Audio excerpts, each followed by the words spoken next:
ในอดีตท้องทะเลอันกว้างใหญ่และเกาะที่ห่างไกลแผ่นดินใหญ่มักถูกใช้เป็นประการธรรมชาติในการกักกันและลงทันผู้กระทำความผิดสถานที่เหล่านั้นเคยขึ้นชื่อเรื่องความโหดเหี้ยมความสิ้นหวังและประวัติศาสตร์อันมืดมนที่ไม่มีใครอยากย่างกลายเข้าไปแต่เมื่อการเวลาผ่านไปพื้นที่เหล่านั้นกลับถูกพลิกโฉมจากแดนประเทศอันน่าสะพรึงกลัวได้แปรเปลี่ยนสภาพกลายเป็นจุดหมายปลายทางและแหล่งท่องเที่ยวระดับโลกที่ผู้คนจากทั่วทุกมุมโลกต่างหลั่งไหลมาเยือนในปัจจุบันร่วมย้อนรอยประวัติศาสตร์และสัมผัสความเปลี่ยนแปลง7เกาะคุกที่เปลี่ยนชะตาจากแดนประเทศสู่แหล่งท่องเที่ยวระดับโลกซึ่งหนึ่งในนั้นมีเรื่องราวของเกาะในประเทศไทยร่วมอยู่ด้วยครับสมองของเรามีน้ำหนักเพียงแค่ประมาณ 2% ของร่างกายแต่กลับใช้พลังงานมากถึง 20% ต่อวันแสดงให้เห็นว่าสมองคืออวัยวะที่ต้องทำงานหนักอยู่ตลอดเวลาการดูแลสมองจึงเป็นสิ่งสำคัญที่ไม่ควรมองข้าม Clarity Omega 3 Norway Daily น้ำมันปลาบริสุทธิ์ระดับพรีเมียมที่คิดค้นสูตรและผลิตจากประเทศนอร์เวย์ถือเป็นอีกหนึ่งทางเลือกคุณภาพเพื่อการดูแลสมองของคุณศึกษารายละเอียดและสั่งซื้อได้ที่ clarity.asia/abdul-story หรือคลิกลิงก์ใต้คลิปได้เลยครับ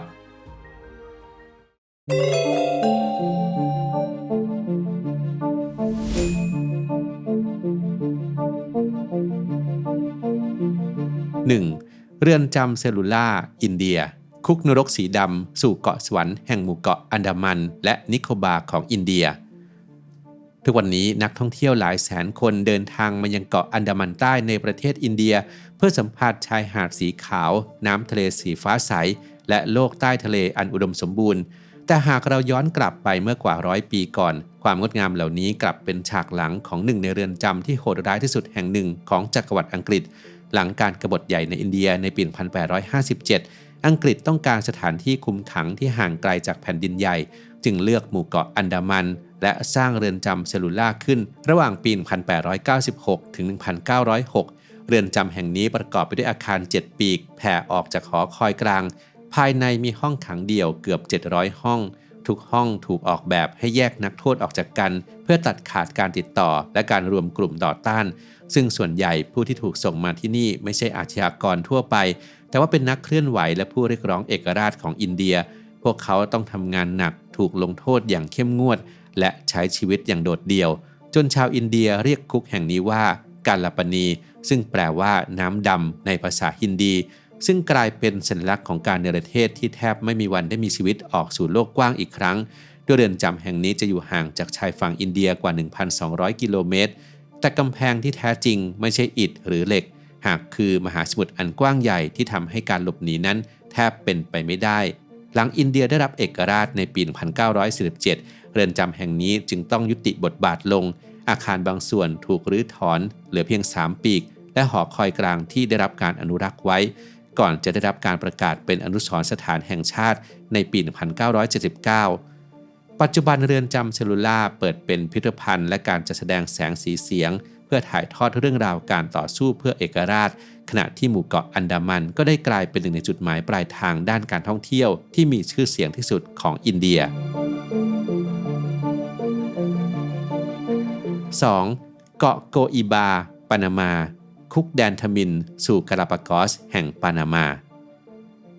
นักดำน้ำและนักท่องเที่ยวจากทั่วโลกต่างเดินทางมายังเกาะโกอิบาเพื่อสัมผัสผืนน้ำสีครามแนวปะการังอันอุดมสมบูรณ์และสัตว์ทะเลนานาชนิดไม่ว่าจะเป็นฝูงฉลามหัวค้อนฉลามวาฬเต่าทะเลหรือวาฬหลังค่อมที่อพยพผ่านน่านน้ำแห่งนี้ในบางฤดูกาล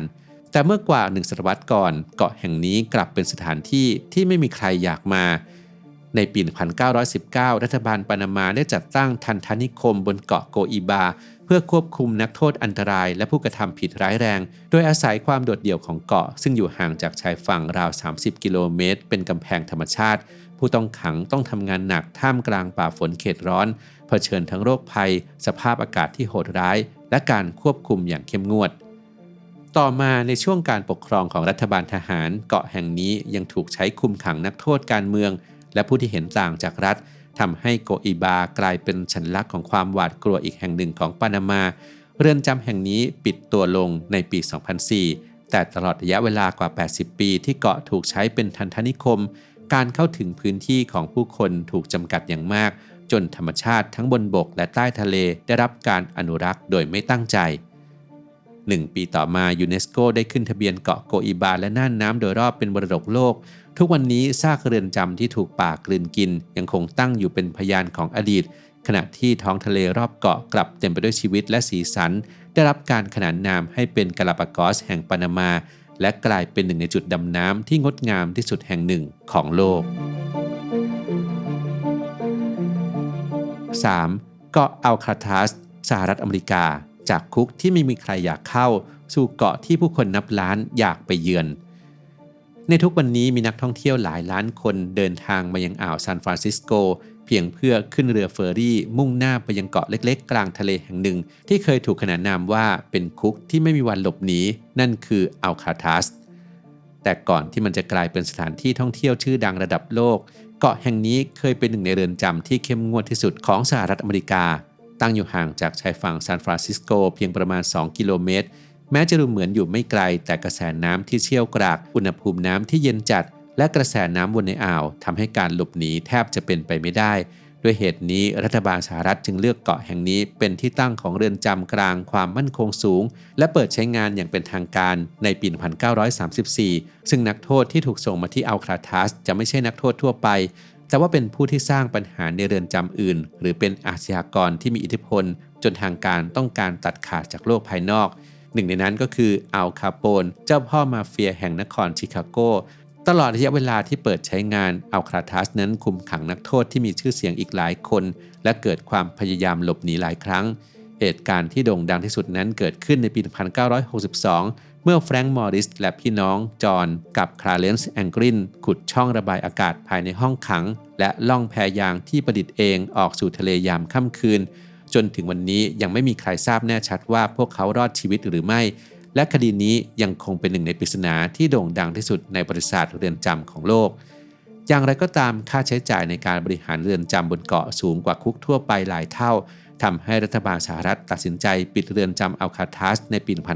1963 ปัจจุบันอัลคาทรัสอยู่ภายใต้การดูแลของ National Park Service และเปิดเป็นพิพิธภัณฑ์ที่กลายเป็นหนึ่งในจุดหมายปลายทางที่มีผู้คนใฝ่ฝันจะมาเยือนมากที่สุดแห่งหนึ่งของสหรัฐอเมริกาเพื่อมาชมสภาพห้องขังเดิมและเรียนรู้เรื่องราวของนักโทษผู้มีชื่อเสียงรวมไปถึงฟังบันทึกเสียงจากอดีตผู้คุมและอดีตนักโทษที่ถ่ายทอดชีวิตจริงภายในกำแพงคุกแห่งนี้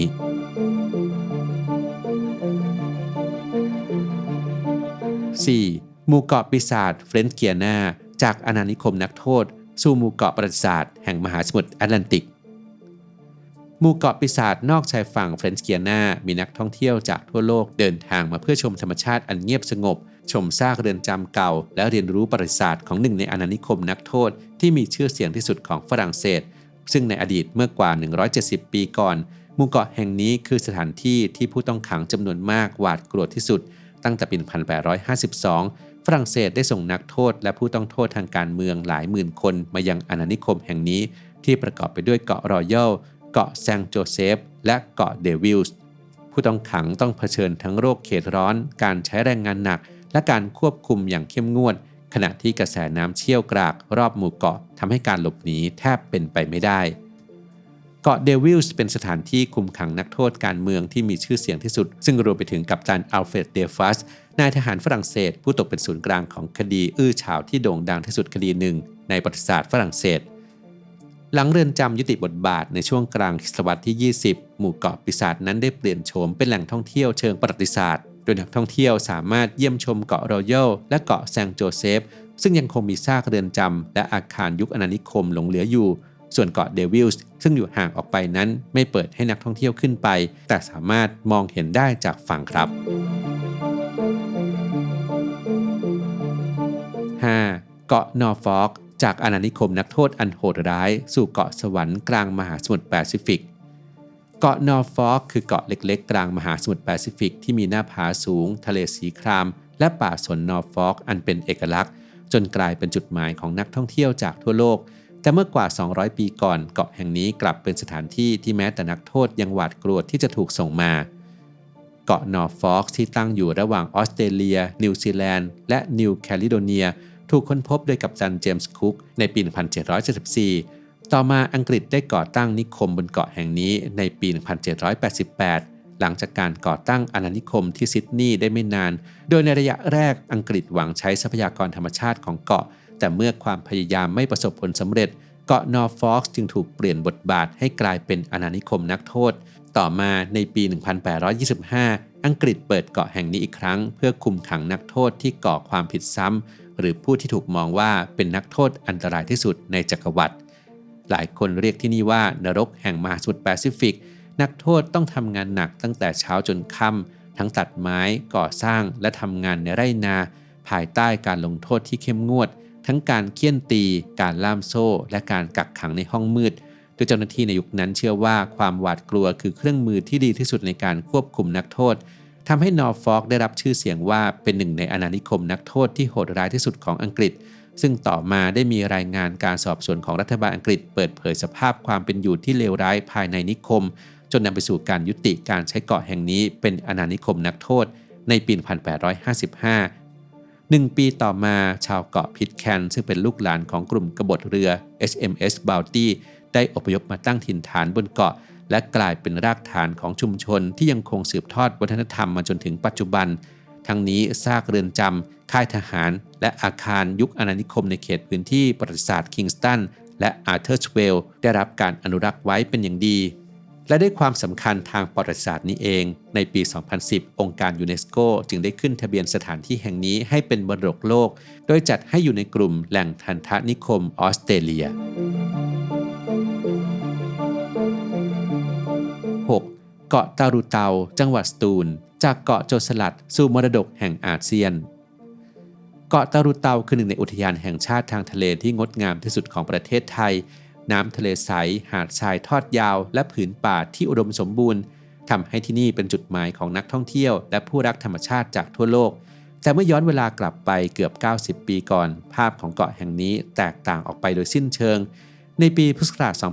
2481 รัฐบาลไทยได้จัดตั้งทันตสถานตารูเตาท่ามกลางทะเลอันห่างไกลเพื่อควบคุมนักโทษคดีอาญาหนักผู้มีอิทธิพลและนักโทษทางการเมืองบางส่วนโดยอาศัยความห่างไกลของเกาะเป็นปราการธรรมชาติป้องกันการหลบหนีนักโทษหลายพันคนถูกส่งมายังที่นี่พร้อมกับเจ้าหน้าที่ราชทัณฑ์และครอบครัวแต่เมื่อสงครามโลกครั้งที่2ปะทุขึ้นเส้นทางลำเลียงเสบียงถูกตัดขาดอาหารและยารักษาโรคเริ่มขาดแคลนความอดอยากและโรคภัยคุกคามทั้งนักโทษและผู้คุม